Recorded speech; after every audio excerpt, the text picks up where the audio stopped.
নমস্কার বন্ধুরা, আমি পল্লব। রাধাকৃষ্ণ মোটিভেশনের পক্ষ থেকে আপনাকে আন্তরিক স্বাগত জানিয়ে আজকের ভিডিওটি শুরু করছি। বন্ধুরা, আজ আমি আপনাদেরকে মহালয়া সংক্রান্ত পুরো তথ্য জানাবো। ভিডিওটি শেষ পর্যন্ত দেখুন। আশা করি এই ভিডিওটি থেকে আপনি অনেক কিছু তথ্য জানতে পারবেন।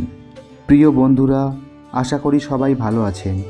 যদি মা দুর্গার কৃপা আপনি সর্বদা নিজের জীবনে পেতে চান, তবে কমেন্ট বক্সে অবশ্যই লিখুন জয় মা দুর্গা।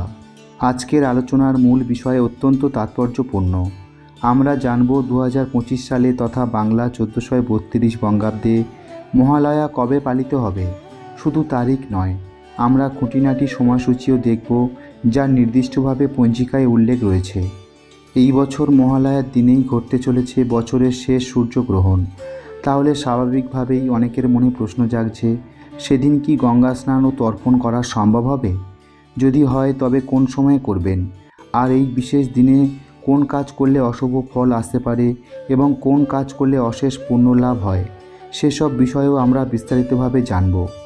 বন্ধুরা, ভিডিওর মূল পর্বে প্রবেশ করার আগে আপনাদের কাছে অনুরোধ, এখনই আমাদের চ্যানেলটিকে সাবস্ক্রাইব করে বেল আইকনে ক্লিক করুন। তাহলেই আমরা যখনই নতুন ভিডিও আপলোড করব, আপনারা সঙ্গে সঙ্গেই নোটিফিকেশান পেয়ে যাবেন। তাই অনুরোধ রইল, ভিডিওটির শেষ পর্যন্ত সঙ্গে থাকবেন।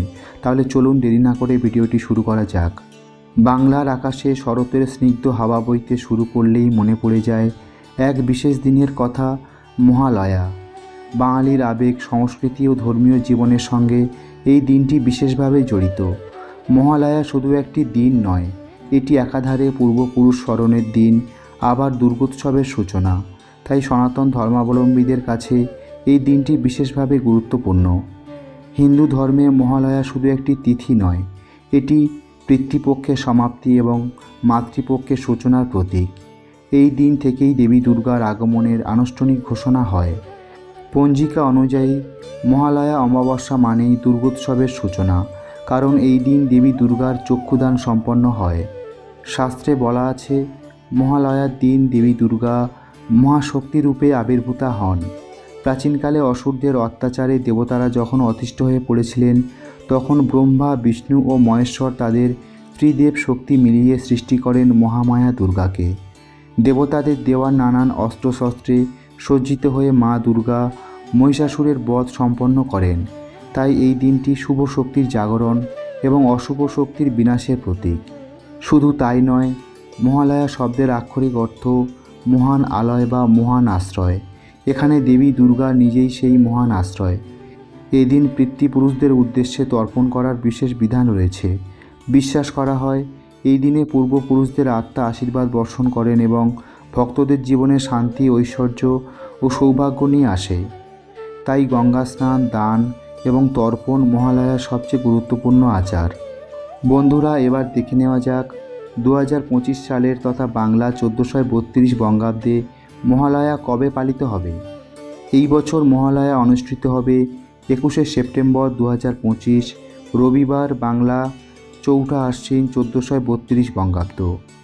মহালয়া অমাবস্যা তিথি শুরু হবে 20শে সেপ্টেম্বর শনিবার রাত 11:54। তিথি সমাপ্ত হবে 21শে সেপ্টেম্বর রবিবার রাত 12:25। অর্থাৎ পঞ্জিকা অনুসারে সমস্ত পূজার্চনা, গঙ্গা স্নান ও তর্পণ পালিত হবে 21শে সেপ্টেম্বর রবিবার দিনেই। এই দিনই পালিত হবে অমাবস্যা নিশি এবং অমাবস্যা ব্রত উপবাস। বিশেষত পূর্বাহ্নে এবং সকাল 9:30 মধ্যে শারদীয়া দুর্গা দেবীর অমাবস্যা বিহিত পূজা সম্পন্ন করার বিধান রয়েছে। বন্ধুরা, এবারে আমরা জেনে নেব গঙ্গা স্নান ও তর্পণের শুভ মুহূর্ত। মহালয়ার মূল আচার হল পূর্বপুরুষদের উদ্দেশ্যে তর্পণ এবং গঙ্গা স্নান। পঞ্জিকা অনুযায়ী 21শে সেপ্টেম্বর ভোর 5:25 থেকে সকাল 8:49 পর্যন্ত থাকবে তর্পণ, দান ও গঙ্গা স্নানের বিশেষ শুভ সময়। আরেকটি নির্দিষ্ট সময় হলো সকাল 6:34 থেকে সকাল 8:50 মধ্যে তিল তর্পণ করার সবচেয়ে শুভ মুহূর্ত।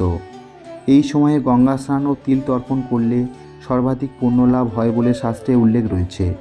বিশ্বাস করা হয়, এ সময় সম্পন্ন তর্পণে পিতৃপুরুষ সন্তুষ্ট হন এবং ভক্তদের জীবন থেকে দুঃখ দুর্দশা দূর করে কল্যাণ দান করেন। মহালয়ার দিন সূর্যগ্রহণ। 2025 সালের মহালয়া অমাবস্যার বিশেষত্ব হল এই দিন ঘটতে চলেছে বছরের শেষ সূর্যগ্রহণ। সূর্যগ্রহণ শুরু হবে রাত 10:53 মধ্যকাল থাকবে রাত 1:12, শেষ হবে রাত 3:23। তবে উল্লেখযোগ্য বিষয় হলো, এই আংশিক সূর্যগ্রহণ ভারতবর্ষ এবং বাংলাদেশ থেকে দৃশ্যমান হবে না, তাই এর জন্য কোনো সূতককাল ধরা হবে না, অর্থাৎ এর কোনো অশুভ প্রভাব ভারত ও বাংলাদেশে পড়বে না। সেই কারণে মহালয়ায় তর্পণ, গঙ্গা স্নান বা পূজা অর্চনা যথারীতি সম্পন্ন করা যাবে। বন্ধুরা, এই দিন কি করবেন এবং কি করবেন না, শাস্ত্রমতে মহালয়ার দিন কিছু বিশেষ বিধিনিষেধ মানা অত্যন্ত জরুরি। এই দিনে আপনি যা যা করবেন: ভোরবেলা গঙ্গা স্নান করুন, পিতৃপুরুষদের উদ্দেশ্যে তিল অর্পণ করুন, নিরামিষ ভোজন করুন, অভাবী ও দরিদ্র মানুষকে অন্ন, বস্ত্র বা প্রয়োজনীয় জিনিস দান করুন, দেবী দুর্গা ও মা কালীকে স্মরণ করে পূজা করুন। এই দিনে আপনি যা যা করবেন না: চুল, নখ, দাড়ি কাটা একেবারেই নিষিদ্ধ। এই দিন কাউকে অর্থ ধার দেওয়া উচিত নয়। নতুন বাড়ি কেনা বা কোনো নতুন মাঙ্গলিক কাজ শুরু করা যাবে না। এই দিন ভিখারিকে খালি হাতে ফেরানো অশুভ বলে ধরা হয়। এই দিনে আমিষ খাদ্য, মাছ, মাংস, ডিম, পেঁয়াজ, রসুন একেবারেই খাবেন না। এই সব নিয়ম পালন করলে মহালয়ার পুণ্যফল বৃদ্ধি পায় এবং দেবী দুর্গার বিশেষ কৃপা ভক্তদের জীবনে নেমে আসে। সুতরাং 2025 সালের মহালয়া, যা পালিত হবে 21শে সেপ্টেম্বর রবিবার, ভক্তদের জন্য এক মহাপবিত্র দিন। এই দিন গঙ্গা স্নান, দান, তর্পণ ও নিরামিষ উপবাসে জীবন হবে কল্যাণময়। আবার দেবী দুর্গার আগমনের এই শুভ লগ্নে সমস্ত ভক্তদের জীবনে সুখ, শান্তি ও সমৃদ্ধি আসুক, এই প্রার্থনাই আমাদের সকলের। তো এই ছিল আজকের ভিডিওর বিষয়। শ্রোতা বন্ধুরা, আশা করি এই ভিডিওটি দেখে আপনি সমৃদ্ধ হয়েছেন। বন্ধুরা, ভিডিওটি যদি ভালো লাগে তাহলে ভিডিওটিতে অবশ্যই একটি লাইক করবেন এবং আপনার আপনজনদের সাথে ভিডিওটি শেয়ার করবেন, যাতে তারা ভিডিওটি দেখে উপকৃত হতে পারে। সকলে ভালো থাকুন, সুস্থ থাকুন। মঙ্গলময় দেবী দুর্গার কৃপায় আপনার জীবন আরও সুন্দর ও সার্থক হয়ে উঠুক। জয় মা দুর্গা।